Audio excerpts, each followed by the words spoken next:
Vai. Vamos fazer uma leitura bíblica no Evangelho segundo narrativa de João, capítulo 14, versículo 16, 17 e 26. João, capítulo 14, versículo 16, 17 e 26. Diz assim a palavra do Senhor: E eu rogarei ao Pai, e ele vos dará outro Consolador, para que fique convosco para sempre. O Espírito da verdade, que o mundo não pode receber, porque não o vê nem o conhece. Mas vós o conheceis, porque habita convosco e estará em vós. Versículo 26 deste mesmo capítulo 14. Mas aquele Consolador, o Espírito Santo, que o Pai enviará em meu nome, vos ensinará todas as coisas e vos fará lembrar de tudo quanto vos tenho dito. Nesta manhã, vamos estar estudando a palavra do Senhor, meditando na palavra de Deus, e o título desta mensagem é O Espírito Santo na vida do crente. O Espírito Santo na vida do crente. Este evangelho, esta narrativa que nós acabamos de ler, são palavras do Senhor Jesus Cristo. Ele estava terminando o seu ministério e ele estava dando as últimas instruções aos seus discípulos. E ele, nessas últimas instruções, ele prometeu aos seus discípulos que ele iria retornar ao Pai, ele iria se ausentar, mas que ele não iria deixar os discípulos órfãos, que ele iria enviar o Consolador, o Espírito Santo. E este Consolador, o Espírito Santo, ele iria habitar na vida dos discípulos, e este Consolador seria uma pessoa divina, semelhante a ele, que estaria consolando, orientando e ensinando os discípulos. E isto realmente aconteceu. Jesus morreu, ele foi sepultado, ressuscitou e ele subiu ao céu. Lemos sobre a ascensão de Jesus na Bíblia. E este Espírito Santo que ele prometeu foi derramado no dia de Pentecostes. Nós lemos lá em Atos capítulo 2, a partir do versículo 1, que cumprindo-se o dia de Pentecostes, estavam todos reunidos no mesmo lugar, e de repente veio do céu um som como de um vento veemente, impetuoso, e encheu toda a casa em que estavam assentados. E foram vistas por eles línguas repartidas, como que de fogo, as quais pousaram sobre cada um deles. E todos foram cheios do Espírito Santo e começaram a falar em outras línguas, conforme o Espírito Santo lhes concedia que falassem. Então aqui ocorreu a descida do Espírito Santo. Jesus prometeu que enviaria o Espírito Santo. E esta promessa se cumpriu, e o Espírito Santo, então, no dia de Pentecostes, desceu e ele está habitando individualmente na vida dos crentes e coletivamente na vida da igreja. Quando falamos sobre o Espírito Santo, temos que dizer que ele é uma pessoa divina. Nós cremos em um só Deus, subsistente em três pessoas, o Pai, o Filho e o Espírito Santo.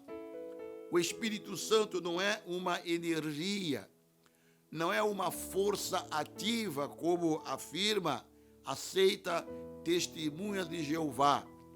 O Espírito Santo, ele é Deus. Ele é uma pessoa divina. Então vamos aqui meditar sobre este Espírito Santo atuando na vida do crente.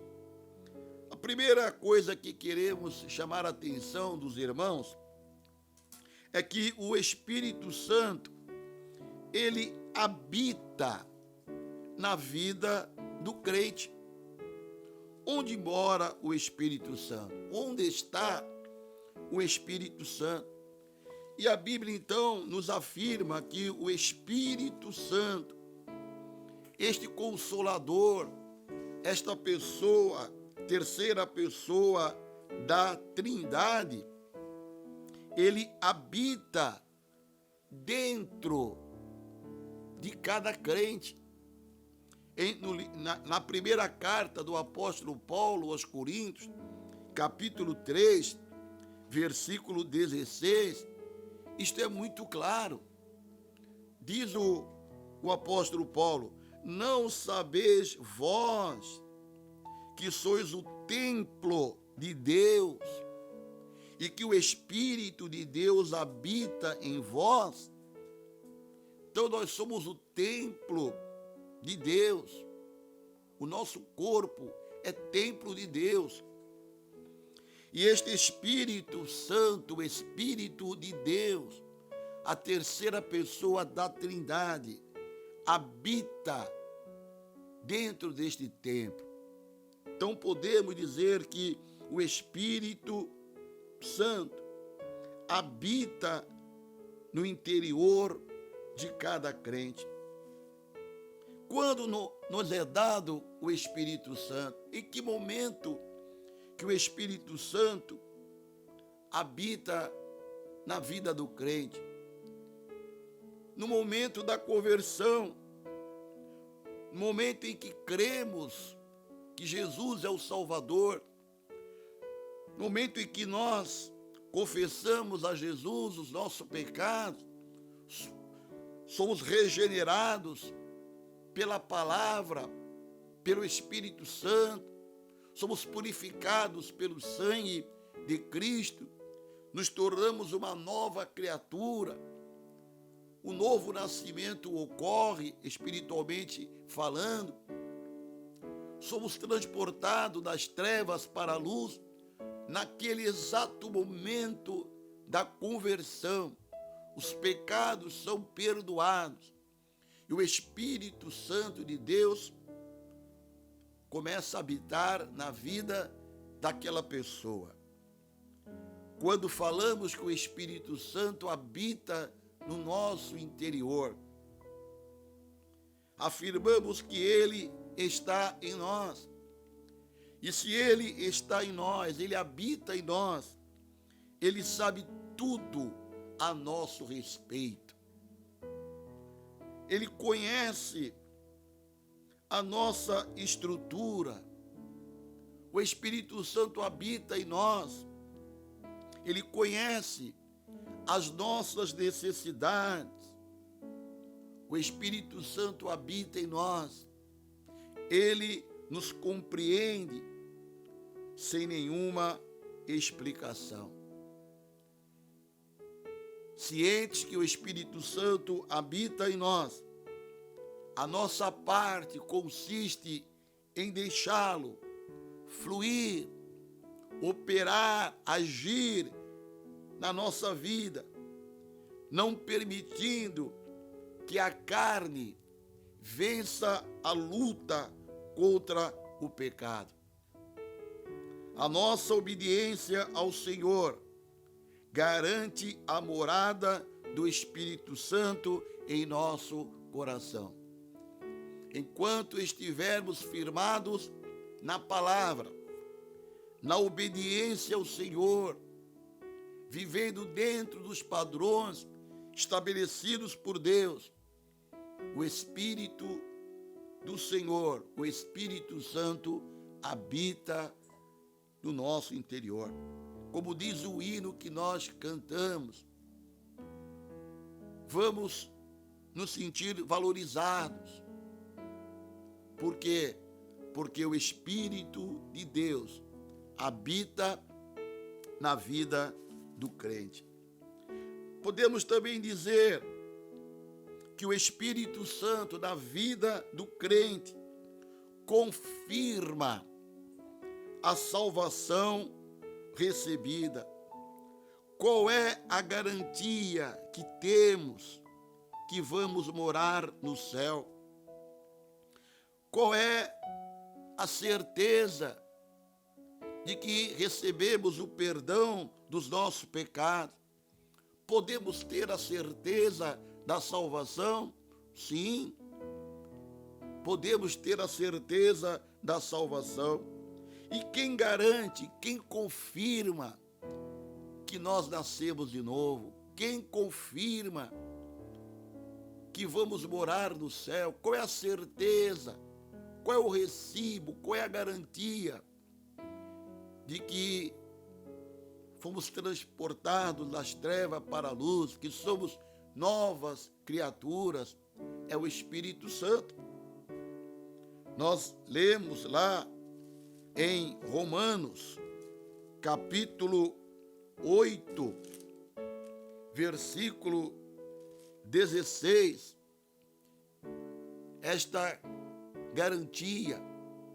Diz assim o texto bíblico: o mesmo Espírito, se referindo aqui ao Espírito de Deus, testifica com o nosso espírito que somos filhos de Deus.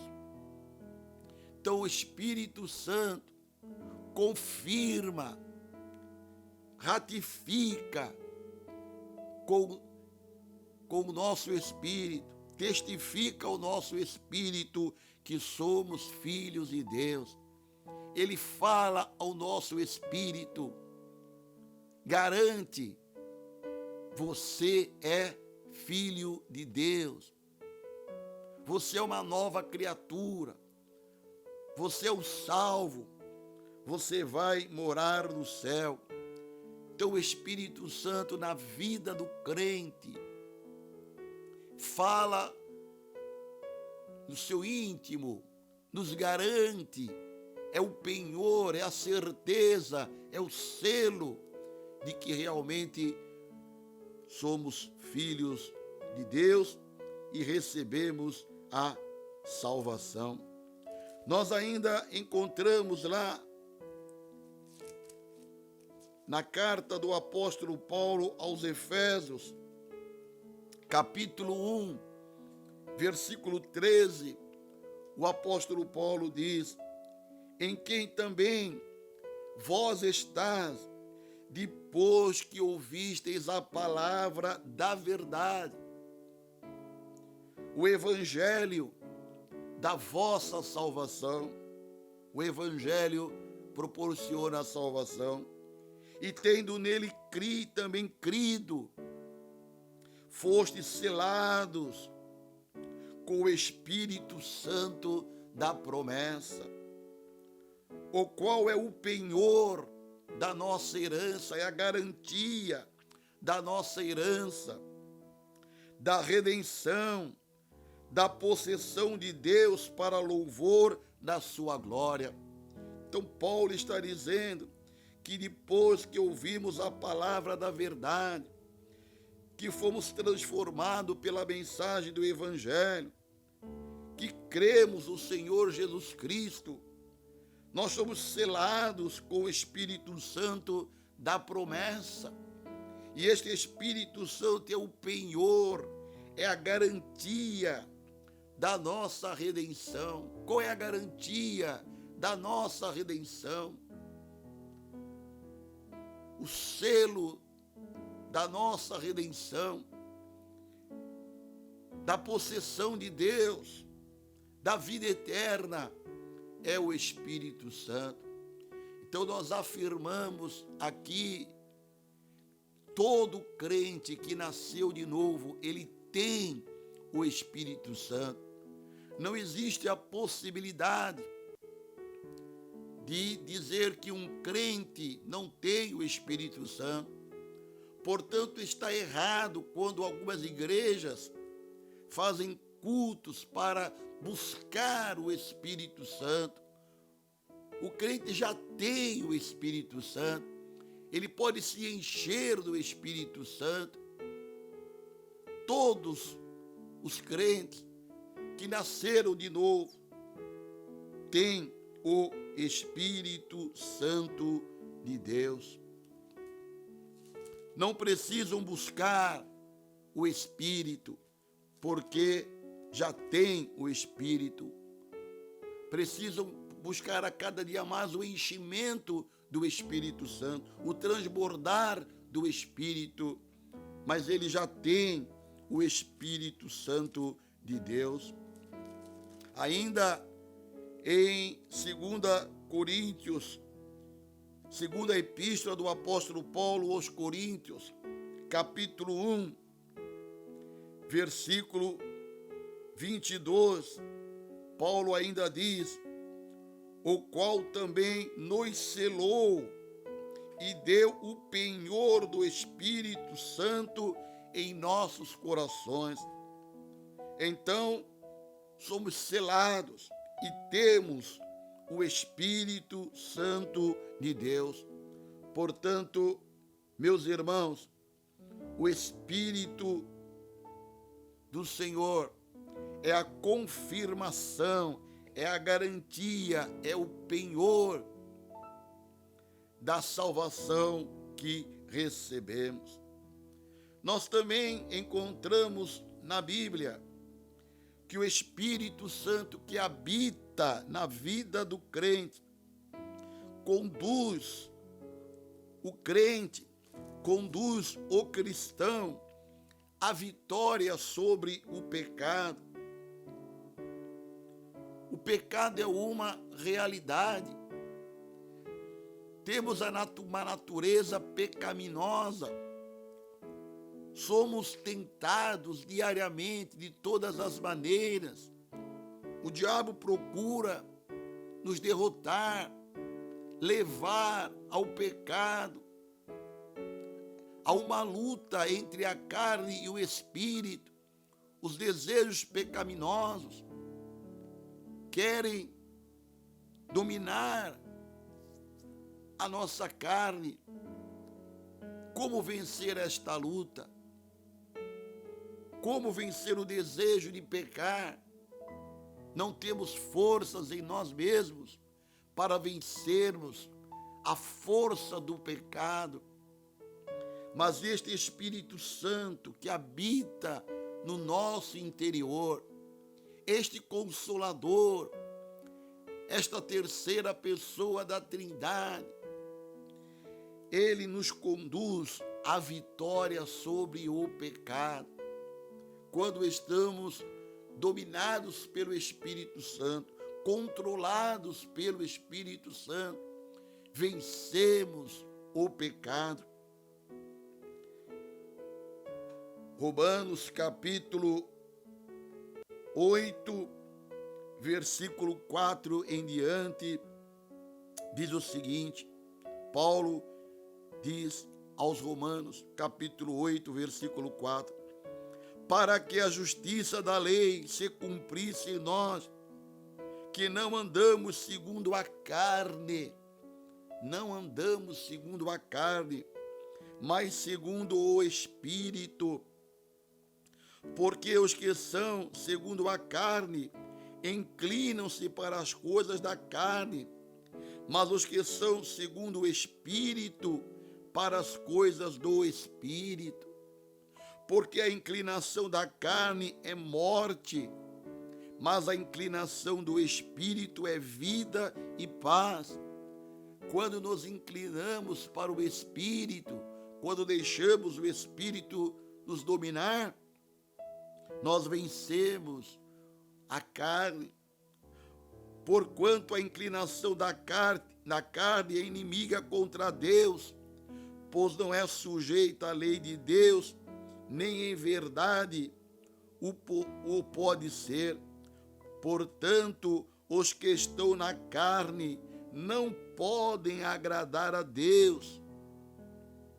Mas ele completa: vós, porém, não estás na carne, mas no Espírito, se é que o Espírito de Deus habita em vós. Mas se alguém não tem o Espírito de Cristo, esse tal não é dele. Não estás na carne, mas no Espírito, se é que o Espírito de Deus habita em vós. Nós não possuímos meios para vencer o pecado que nos rodeia, mas quando andamos no Espírito, todos os desejos enganosos, pecaminosos, são neutralizados. Então o Espírito Santo conduz o crente à vitória, a vencer os desejos pecaminosos. Lá em Gálatas, capítulo 5, versículo 16, também nos mostra isto. Gálatas capítulo 5 e 16, digo, porém, andai em espírito, o Espírito Santo, e não cumprireis a concupiscência da carne. Você não quer cumprir a concupiscência da carne? Ainda diz aqui o versículo 17, porque a carne cobiça contra o Espírito, e o Espírito contra a carne, e estes opõem-se um ao outro, para que não façais o que quereis. Mas se sois guiados pelo Espírito, não estás debaixo da lei. Recomendação bíblica: andai no Espírito. Deixa o Espírito Santo dominar a tua vida, dirigir a tua vida, controlar a tua vida. E desta maneira, você não vai cumprir, não vai ceder os desejos da carne, os desejos pecaminosos. Portanto, este Espírito Santo que Jesus nos concedeu, que habita em nós, nos ajuda a vencer o pecado, conduz o crente à vitória sobre o pecado. O Espírito Santo que habita no crente, ele produz em nós frutos. O propósito do fruto é tornar o crente apto para as relações com Deus e para com os irmãos e consigo mesmo. Esse Espírito Santo, ele produz em nós algumas qualidades, algumas virtudes que a Bíblia fala, que chama como fruto do Espírito Santo. E aqui em Gálatas, capítulo 5, versículo 16, foi o que nós lemos, Gálatas 5, 16. E ainda no versículo 22, diz, mas o fruto, o resultado do Espírito Santo na nossa vida, o que é? O que é que o Espírito Santo produz? Fruto é resultado de algo. de uma árvore, mas o fruto do Espírito é o amor, gozo, paz, longanimidade, benignidade, bondade, fé, mansidão, temperança. Isso tudo é produzido na vida de um crente para o seu relacionamento com Deus, com os irmãos e consigo mesmo. Isto é resultado da atuação do Espírito Santo. O amor, o gozo, a paz, ele é produzido na nossa vida como resultado da atuação do Espírito Santo de Deus. Quando falta longanimidade, quando falta benignidade, bondade, mansidão, temperança, gozo, é porque a pessoa não está sendo controlada pelo Espírito Santo de Deus. Uma pessoa cheia do Espírito Santo tem o fruto do Espírito, as virtudes do Espírito Santo são claras e nítidas na sua vida. É isto que o Espírito Santo produz na vida do crente. O Espírito Santo na vida do crente também, ele nos ajuda a orar. Temos dificuldade para orar. Não sabemos orar, às vezes, da maneira correta. E o Espírito de Deus, ele nos ajuda a orar. Romanos capítulo 8, versículo 26, diz o seguinte: e da mesma maneira também o Espírito Santo de Deus ajuda as nossas fraquezas. Observe bem, porque não sabemos o que havemos de pedir. Não sabemos o que havemos de pedir. Como convém, dificuldade de pedir, mas o mesmo Espírito intercede por nós com gemidos inexprimíveis. O Espírito Santo nos ajuda a orar.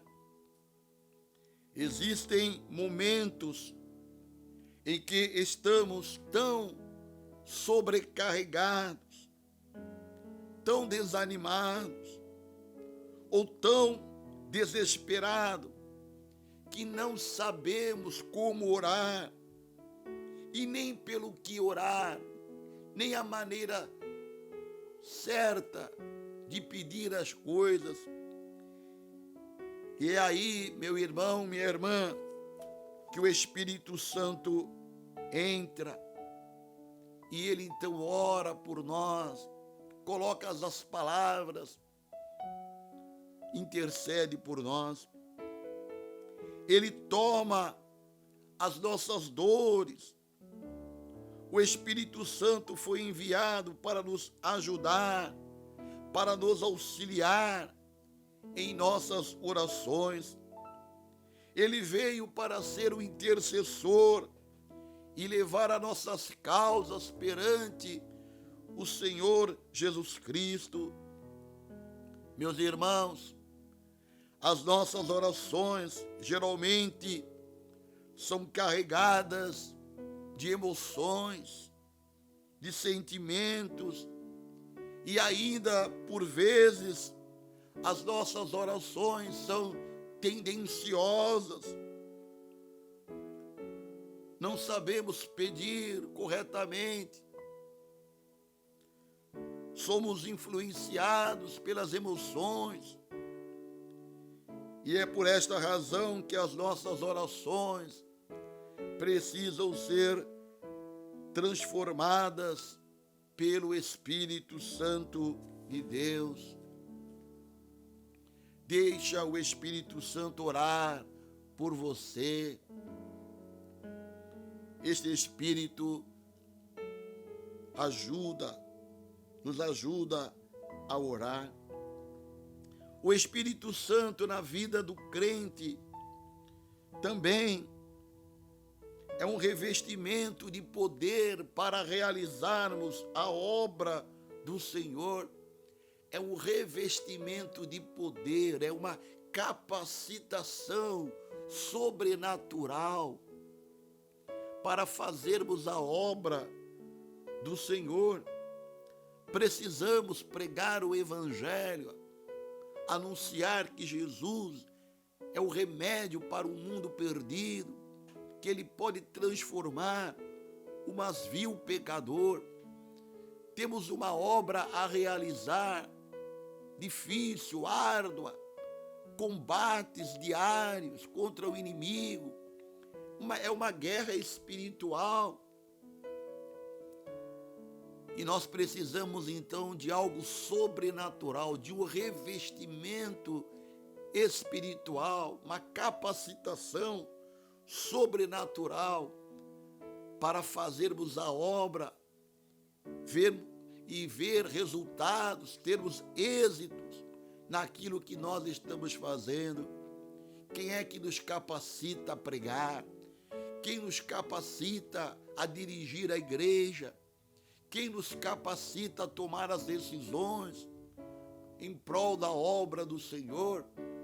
É o Espírito Santo. Atos capítulo 1, versículo 8.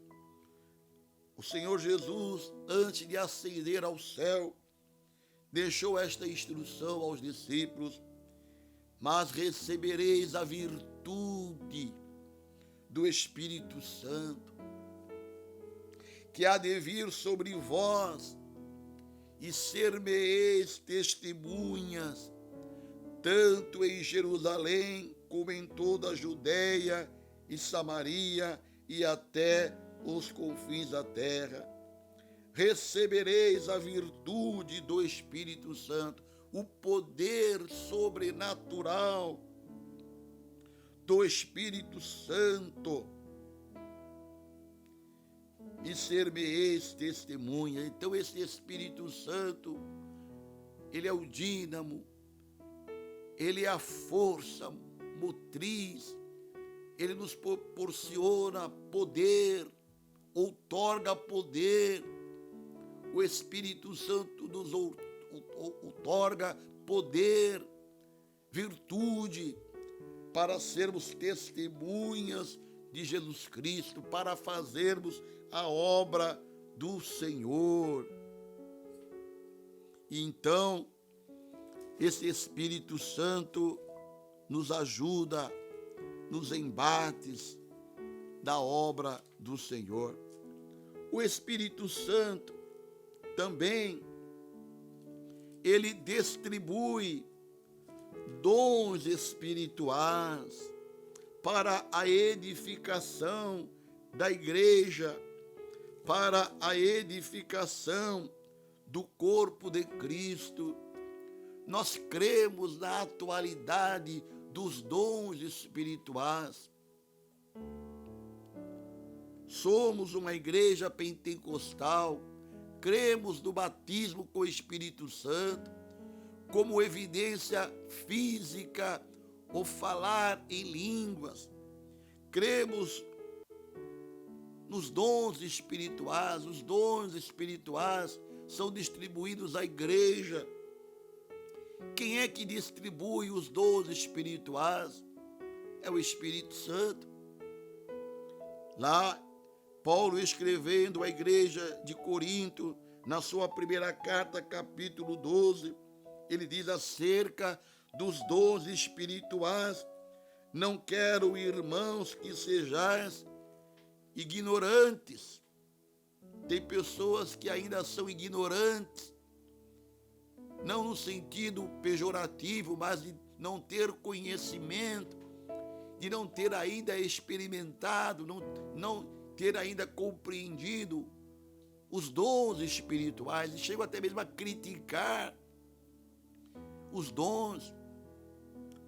Não acredito nos dons espirituais, mas os dons espirituais são dados à igreja pelo Espírito Santo.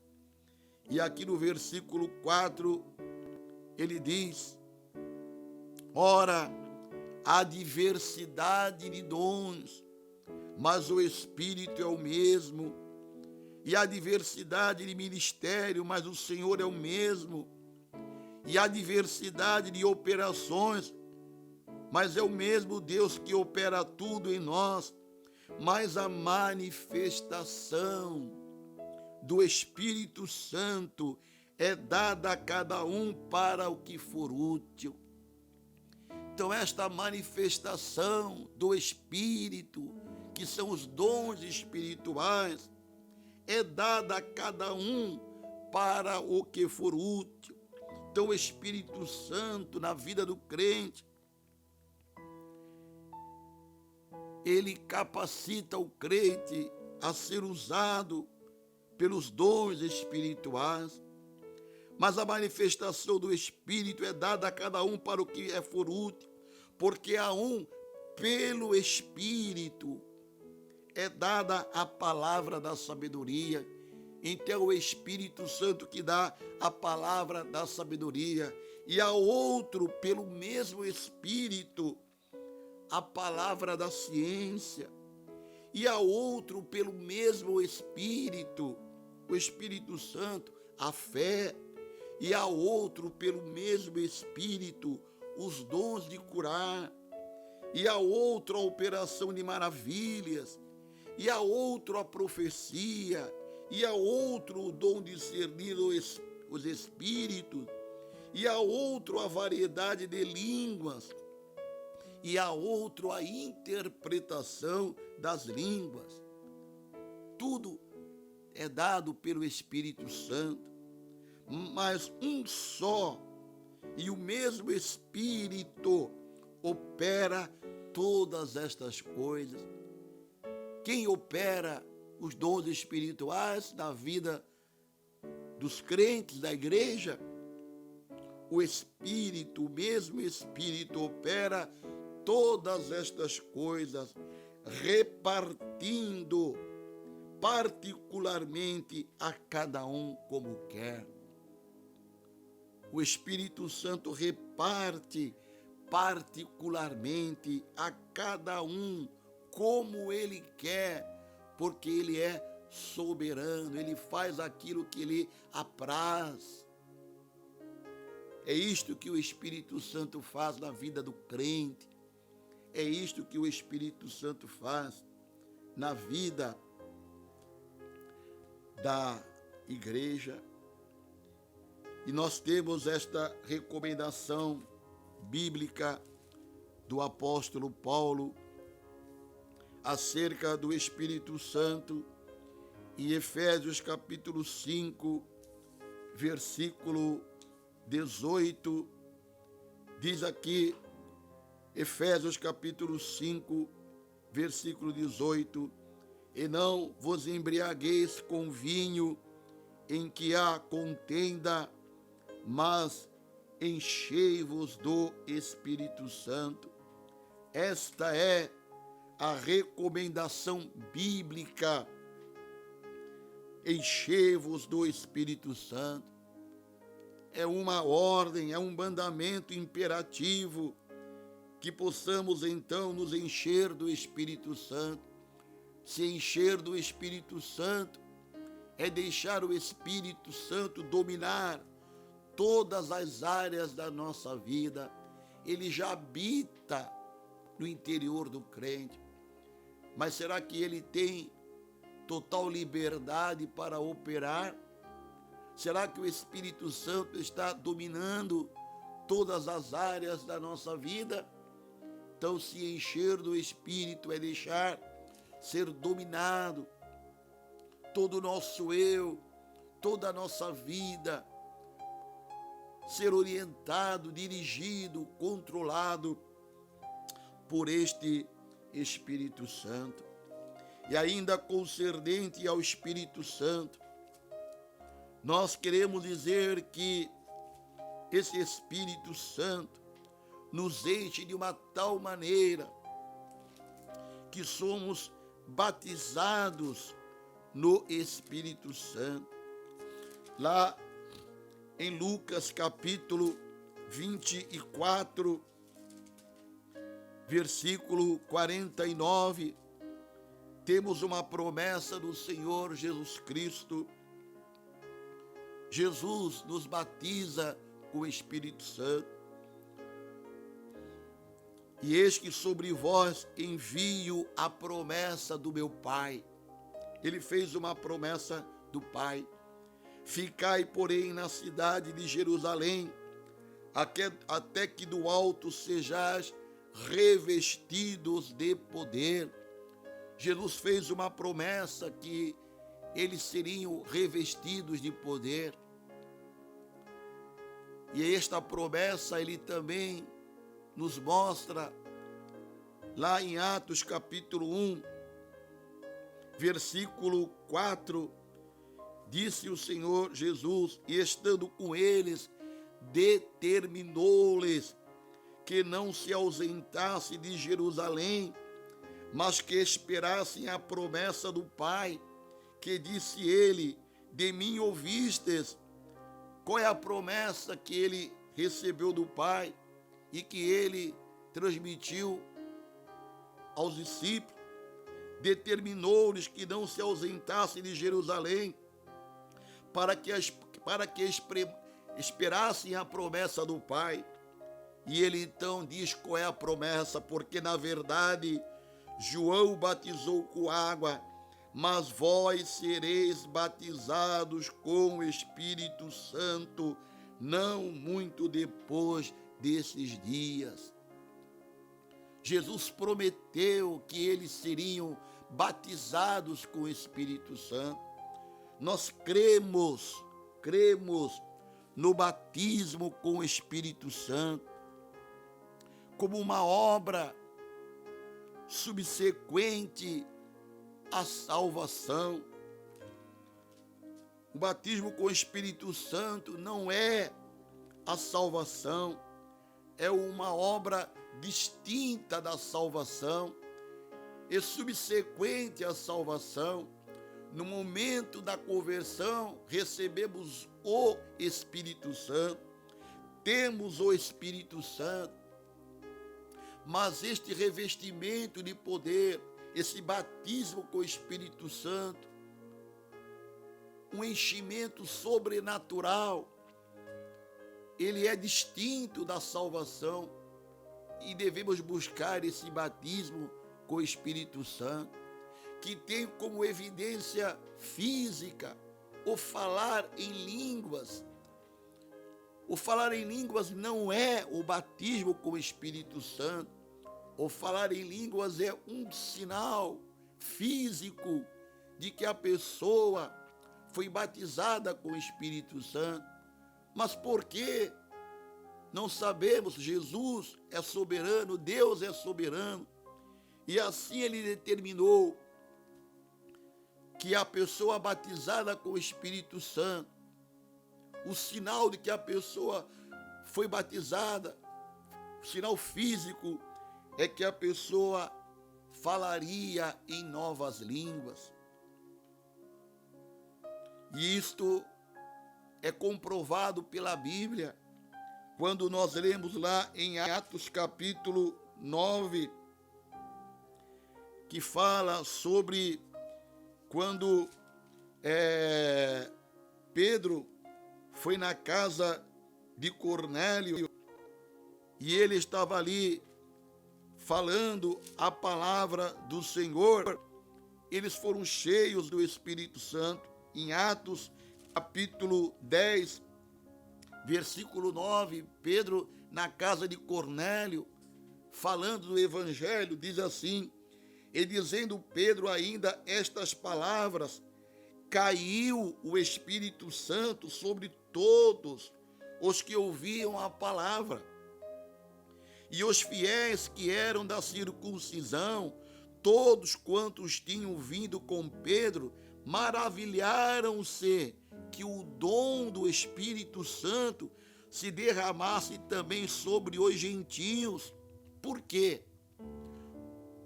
Da resposta do versículo 46, porque os ouviam falar em línguas e magnificar a Deus. Então, Pedro pregou o evangelho na casa de Cornélio. Cornélio aceitou a mensagem do evangelho, e Cornélio e as pessoas que estavam ali com Cornélio foram batizados com o Espírito Santo. Caiu o Espírito Santo sobre eles, foram batizados com o Espírito Santo, e eles então começaram a falar em línguas e magnificar a Deus. Como que eles identificaram que eles foram batizados com o Espírito Santo? Porque falaram em línguas.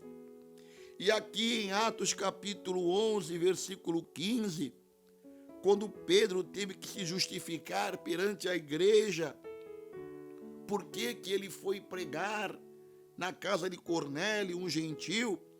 E então Pedro, ele é muito claro, ele diz aqui no versículo 15 do capítulo 11 de Atos: quando comecei a falar, caiu sobre eles o Espírito Santo, como também sobre nós no princípio. E o que aconteceu? Pedro falando: lembrei-me do dito do Senhor, quando disse: João certamente batizou com água, mas vós sereis batizados com o Espírito Santo. Está se referindo aqui a Atos 1, e versículo 15, que nós lemos. Então Pedro está dizendo aqui claramente: aquilo que aconteceu na casa de Cornélio foi aquilo que Jesus prometeu, que está registrado em Atos 1, versículo 5. Vós sereis batizados com o Espírito Santo. Pedro está dizendo: olha, Cornélio ouviu a palavra e ele foi batizado com o Espírito Santo. E Cornélio falou em línguas como prova física, evidência física de que ele foi batizado com o Espírito Santo. Portanto, todos os crentes possuem o Espírito Santo, mas nem todos são batizados com o Espírito Santo. Batizado com o Espírito Santo é algo subsequente à conversão. É uma bênção que temos que receber, é uma promessa do Pai. E a evidência de que alguém foi batizado com o Espírito Santo é o falar em línguas. E nós cremos no batismo com o Espírito Santo. Se você ainda não é batizado com o Espírito Santo, busque este batismo, este revestimento de poder, para que o Senhor possa te capacitar a cada vez mais. O Espírito Santo habita em nós.